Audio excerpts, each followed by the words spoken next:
California isn't just Hollywood, beaches, and startups.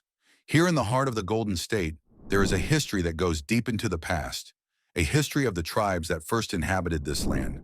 Today, I'm going to tell you about 25 strange but absolutely true facts about the indigenous people of California that will definitely surprise you.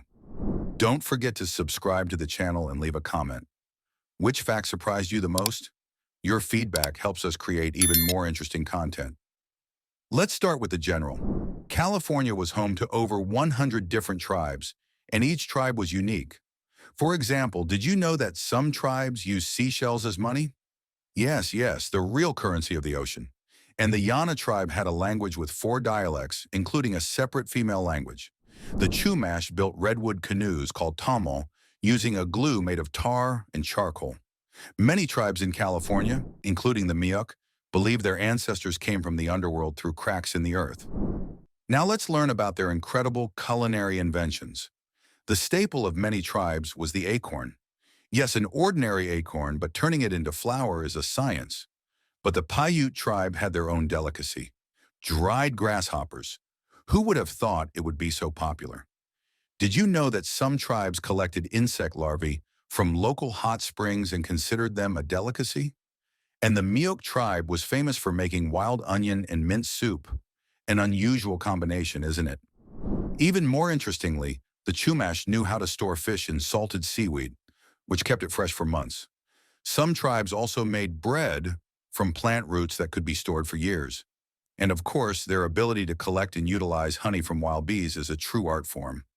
Another interesting fact: the Chumash collected seaweed and dried it for the winter. What about fermented cactus drinks? These drinks were made by collecting the juice of cacti, which was then left to ferment naturally. They were used not only as a nutritious and refreshing drink, but also in ritual ceremonies related to spiritual practices or festivals. Agreed, it sounds exotic. The Chumash were true masters of navigation. They built canoes called tamal, using tar and charcoal, and their space maps carved into rocks showed the movement of the stars and moon. Isn't that ancient science? Some tribes created elaborate systems of fire and smoke signals to communicate over long distances. The Chumash had a tradition of weaving special mats that were used in ritual ceremonies. The Yurok tribe believed that large trees were the homes of spirits and held rituals to propitiate them. Some tribes used the soft bark of trees to make clothing, turning it into cloth. The Hupa tribe had a ritual connected with rivers. They believed that water could purify the soul and regularly held ceremonies by the water. And more about art. The Pomo tribe made baskets that could hold water. These baskets were woven from very fine and strong fibers, such as willow or sedge roots, which were carefully prepared and dried. The unique weaving technique made them completely waterproof, allowing them to be used for storing liquids and cooking. Such baskets not only served practical purposes, but also had cultural significance, as each one could be decorated with intricate designs reflecting the mythology and history of the tribe. The technique of weaving them is simply magic. The beliefs of the tribes of California are a separate universe. For example, the Chumash believed they were descended from twin brothers created by the moon from the ocean. And the Hupa tribe had an interesting legend about lightning that cleanses the earth of evil spirits. The Miwok tribe had a legend about a great bird that brought light to the world, defeating the eternal darkness. The Paiute tribe believed the mountains were the remains of giant creatures who had fallen in an ancient battle. The Yurok held purification ceremonies in caves, believing them to be portals to the netherworld. The Chumash had a tradition of offering gifts to the ocean to placate the sea spirits. Some tribes considered comets to be signs of coming changes, both good and bad. Another curious belief: some tribes believed that earthquakes were caused by the movement of a giant snake under the earth.